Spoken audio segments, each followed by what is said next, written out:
is a video about all the types of music fans. I am sure we can all be nice and normal in the comment section. This video is just for shits and gigs. Please do not get mad at me. Please do. I am just one man. Please. I am scared of you. All of you in general. Any one and every one of you.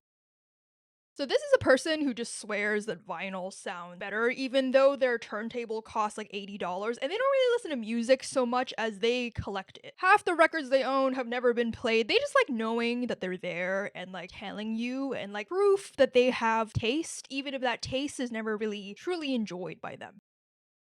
So for this section, right, stan culture, I've split stan culture into like little sections, which might overlap, but like not necessarily. Like one person can be more than one of these, but also not all of them. So the first person is the person that just knows all the lore, like the lore master. That's a terrible name. The lore master. This is the person that like knows every date, every demo leak, every deleted tweet by this artist. They could teach a university course on one artist's like 2018 tour cycle. Like you could ask them like, where was so and so on October 8th, 2014 at 8 p.m. and they would just know immediately off the top of their head, like it's a magic trick. Second person is the shipper. So you know this person. It's the person that likes to ship or pair members of the band together, or like the artist with other celebrities, or the artist with themselves. Maybe every glance, like every footage where two band members have like locked eyes with each other on stage is like historical archive proof to them that like these two are like in love with each other. Maybe writes fan fiction, definitely reads fan fiction. And then we have the parasocial fan. So this is the person that basically thinks that they personally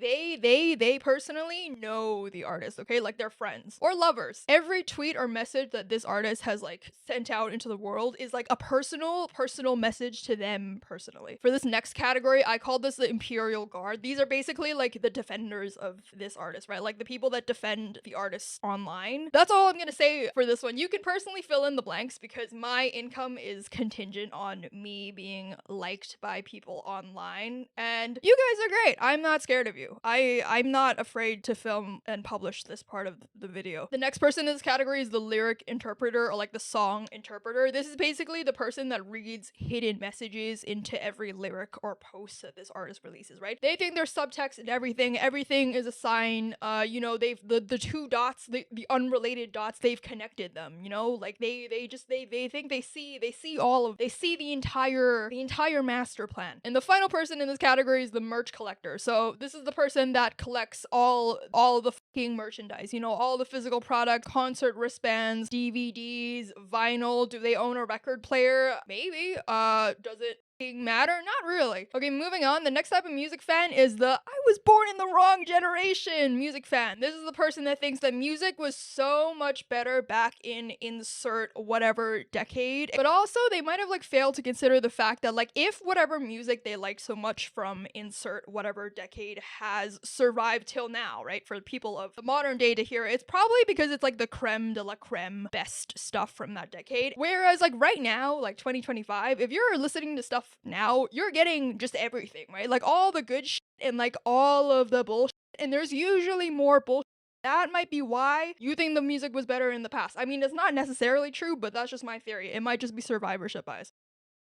So the nostalgic is slightly different from the I was born in the wrong generation guy, because here it's like the person that thinks that music peaked in like 2007 or like whatever year that they were in high school or like a teenager or like in their 20s. So like still a time in which they personally were alive, but like just when they personally peaked emotionally in that period. And the music of that time brings them back to when they were like still young and suckling on the milk of life's maternal tit.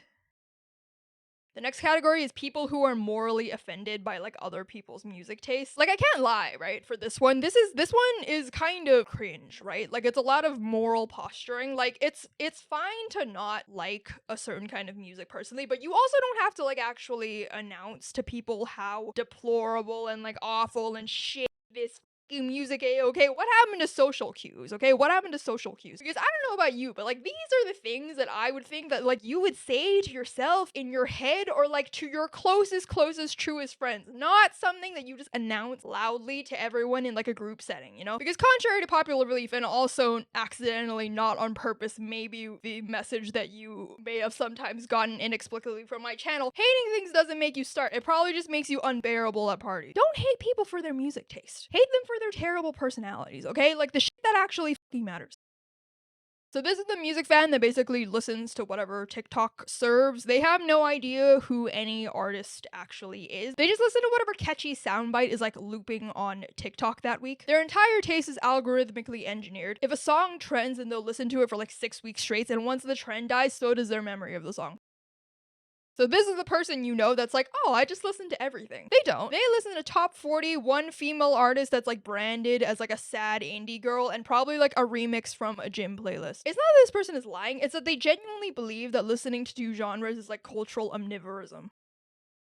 Next, we have the person that likes to tell you that they liked the artist before they got big. This person, perpetually betrayed by the concept of popularity. Every time an artist goes mainstream, it feels like a personal betrayal to them personally. Like, if you say they like their new album, they'll look at you like scum on the bottom of their shoe. This person was me with Mitski in 2016. I'm being insufferable right now. I was at her performance in 2016. I was in the second row because there was no one fucking there. There was maybe 100 people there, okay? Because no one knew her, except me. Her shit wasn't even on Spotify. You had to use like fucking SoundCloud or like some other shit. Like, I can't even fucking remember. I'm so glad I have a platform now so I can hold you all emotionally hostage to this, okay? See, I am also a hypocrite, okay? I am also an insufferable fan. We all do it. It's okay.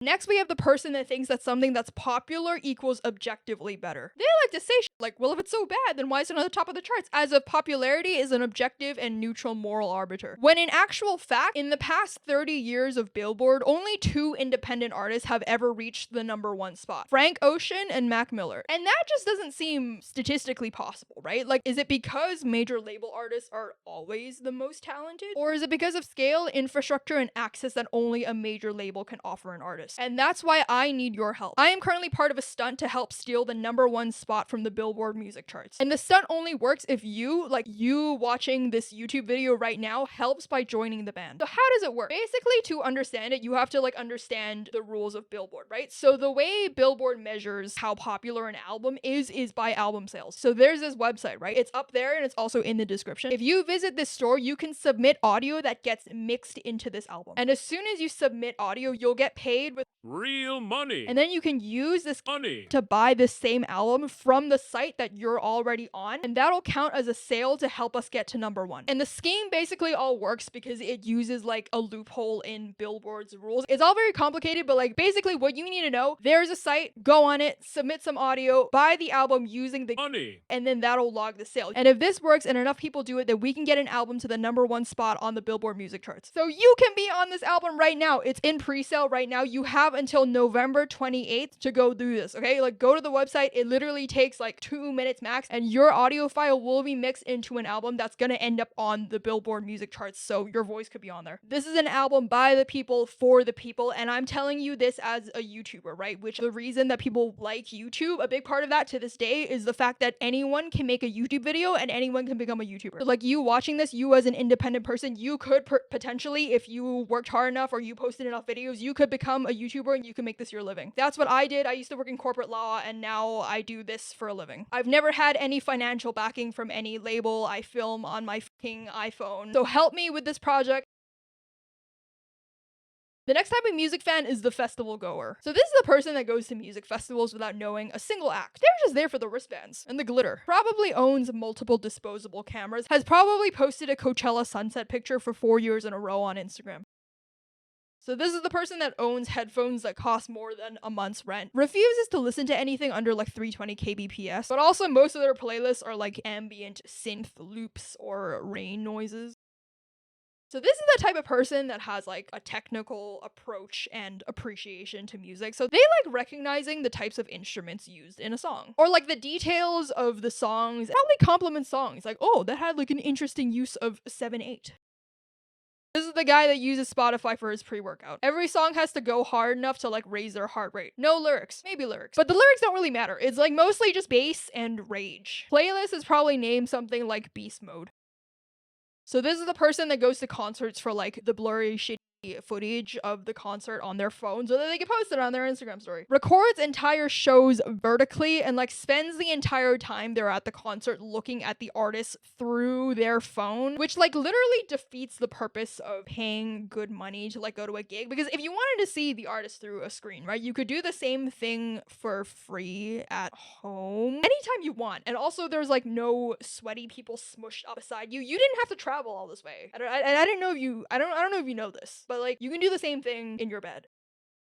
Then we have what I call like the classical or like the regular listener. So this is the person that's like outside the cultural war. Probably an older person. Could be your dad, your aunt, your boss. They like music, but like in the way that everyone likes music, in the way that people like soup, you know, like warm, vaguely comforting, doesn't really need discussing anything in particular. They probably had the same 20 artists in rotation since college. They don't know what a genre is. Like, what's a genre? They just hear a song and then they're like, this is nice, and they mean it. Probably discovers music in the way that it was originally discovered, so like through the car radio or the shopping mall. And this person is not trying to be cool, right? Which actually just means that they are the fucking coolest. And the final type of music fan we have is the local band friend. So this is your friend that supports the local band, alright? Or like supports your local indie band. Claps too hard at every open mic, aggressively supportive of this band. They post the SoundCloud link, they post the Instagram story, and honestly, we need more of these people, you know? Very sweet, very good person. Thank you for watching this video. I hope you enjoyed it. If you like this video, then good news for you. I made a ton of these what your blank says about you, or like types of blank people, which you can check out in this playlist or in this video. And I'm just realizing that I made an entire career out of categorizing people.